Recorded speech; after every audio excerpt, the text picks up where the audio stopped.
ಮುಖ್ಯಮಂತ್ರಿಯಾಗಿ ಅಧಿಕಾರದ ಚುಕ್ಕಾಣಿಯನ್ನ ಹಿಡಿದ ಮೇಲೆ ಡಿಕೆ ಶಿವಕುಮಾರ್ ಅವರಿಗೆ ಮೊದಲ ಸವಾಲಾಗಿ ಬಂದಿದ್ದು ವಿಧಾನ ಪರಿಷತ್ನ ಚುನಾವಣೆ.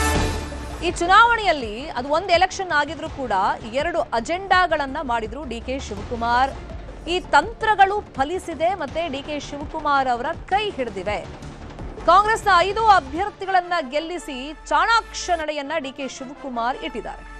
ದೋಸ್ತಿಗೆ ಕ್ರಾಸ್ ಶಾಕ್ ಅನ್ನ ಕೊಟ್ಟಿದ್ದಾರೆ ಡಿಕೆ ಶಿವಕುಮಾರ್. ಡಿಕೆ ಶಿವಕುಮಾರ್ ಅವರ ತಂತ್ರದಿಂದ ಮೈತ್ರಿಯಲ್ಲೇ ಅಪಸ್ವರ ಮೂಡಿದೆಯಾ? ಹಂಗಾದ್ರೆ ಮೈತ್ರಿ ನಾಯಕರಲ್ಲಿ ಮುಸುಕಿನ ಗುದ್ದಾಟ ಆಲ್ರೆಡಿ ಶುರುವಾಗಿದೆ ಅನ್ನೋ ಚರ್ಚೆಗಳು ನಡೀತಾ ಇದೆ. ಎಲೆಕ್ಷನ್ಗೂ ಮುನ್ನ ಜೆಡಿಎಸ್ಗೆ ಕ್ಲಾರಿಟಿಯನ್ನ ಕೊಡ್ಲಿಲ್ವಂತೆ ಬಿಜೆಪಿ. ಜೆಡಿಎಸ್ ಜೊತೆ ಚರ್ಚೆ ಮಾಡದೆ 4ರಿಂದ ಮತದಾನದ ಕ್ಲೈಮ್ ಮಾಡಲಾಗಿದೆ. 4 ಮತಗಳ ಹಂಚಿಕೆ ಬಗ್ಗೆ ಕೊನೆ ಕ್ಷಣದಲ್ಲಿ ಪ್ಲಾನ್ ಅನ್ನ ಮಾಡ್ಕೊಂಡಿದ್ದಾರೆ. ಆದ್ರೆ 4 ಬಗ್ಗೆ ಮಾಹಿತಿ ಕೊಟ್ಟಿಲ್ಲ ಅಂತ ಜೆಡಿಎಸ್ ಹೇಳ್ತಾ ಇದೆ.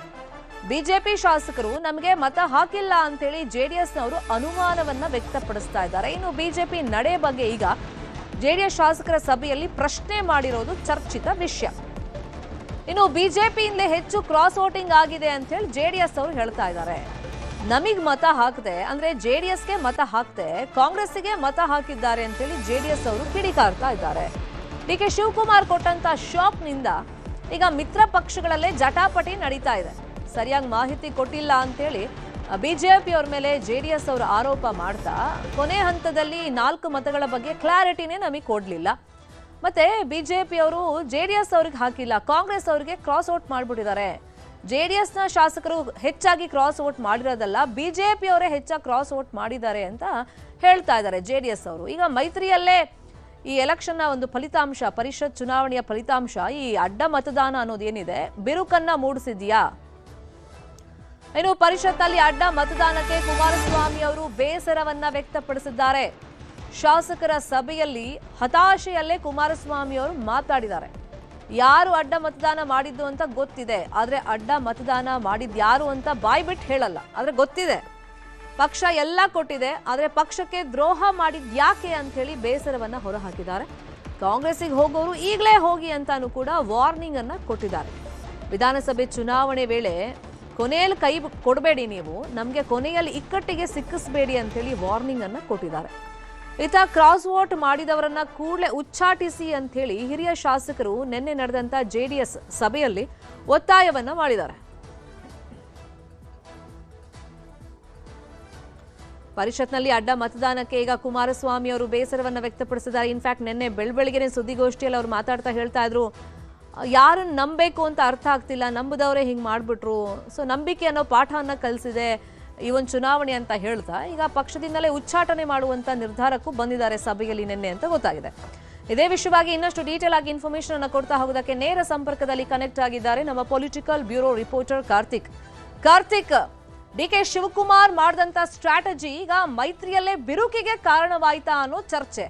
ಈಗ ಪರಸ್ಪರ ನಮ್ಮ ಶಾಸಕರು ಹೆಚ್ಚು ಮಾಡಿಲ್ಲ, ಅವ್ರ ಶಾಸಕರು ಅಂತ ಹೇಳಿ ಒಂದು ರೀತಿ ಆರೋಪ ಪ್ರತ್ಯಾರೋಪಗಳನ್ನ ಮಾಡ್ಕೊಳ್ತಾ ಇದ್ದಾರೆ. ಈ ಮಧ್ಯದಲ್ಲಿ ಬಿಜೆಪಿಯಲ್ಲಿ ಆರ್ ಅಶೋಕ್ ಮತ್ತೆ ವಿಜೇಂದ್ರ ನಾಯಕತ್ವದ ಒಂದು ಪ್ರಶ್ನೆ ಉದ್ಭವವಾದ್ರೆ, ಇನ್ನೊಂದ್ ಕಡೆ ಜೆಡಿಎಸ್ ಸಭೆಯಲ್ಲಿ ಏನೆಲ್ಲ ಮಹತ್ವದ ನಿರ್ಧಾರ ಕೈಗೊಂಡಿದ್ದಾರೆ?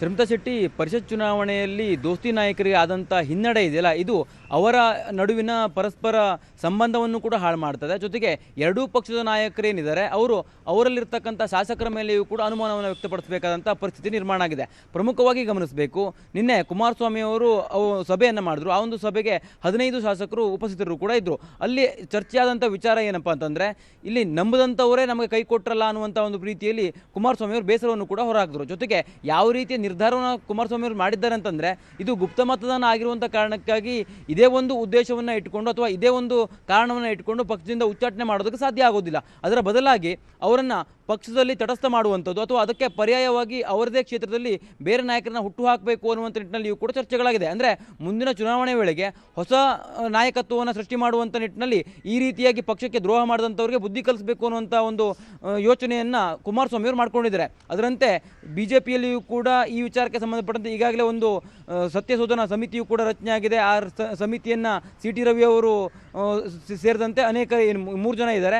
ಅವ್ರು 3 ಜನರು ಕೂಡ ಅದರ ಸತ್ಯಾಂಶವನ್ನು ತಿಳಿಯೋದಕ್ಕೆ ಸಾಕಷ್ಟು ಶ್ರಮವನ್ನು ಕೂಡ ಹಾಕ್ತಿದ್ದಾರೆ. ಇಲ್ಲಿ ಪ್ರಮುಖವಾಗಿ ಏನು ಅಂಶ ಅಂತಂದರೆ BJPಯಲ್ಲಿಯೂ ಕೂಡ ಇದೇ ಒಂದು ವಿಚಾರವನ್ನು ಇಟ್ಟುಕೊಂಡು ಇವರು ಯಾವುದೇ ಕಾರಣಕ್ಕೂ ಅವರನ್ನು ಉಚ್ಚಾಟನೆ ಮಾಡೋದಕ್ಕೆ ಸಾಧ್ಯ ಆಗೋದಿಲ್ಲ. ಆ ಒಂದು ಕಾರಣಕ್ಕಾಗಿ ಅವರಿಗೆ ಪಕ್ಷದ ವೇದಿಕೆಗಳಲ್ಲಿ ಇನ್ನು ಮುಂದೆ ಯಾವುದೇ ರೀತಿಯ ಅವಕಾಶವನ್ನು ಕಲ್ಪಿಸಬಾರ್ದು ಅನ್ನುವಂಥ ನಿಟ್ಟಿನಲ್ಲಿ ನಿರ್ಧಾರಗಳನ್ನು ಕೂಡ ತೆಗೆದುಕೊಳ್ಳಲಾಗಿದೆ. ಜೊತೆಗೆ ಇಲ್ಲಿ ಇನ್ನೂ ಒಂದು ವಿಚಾರವನ್ನು ಗಮನಿಸಬೇಕು.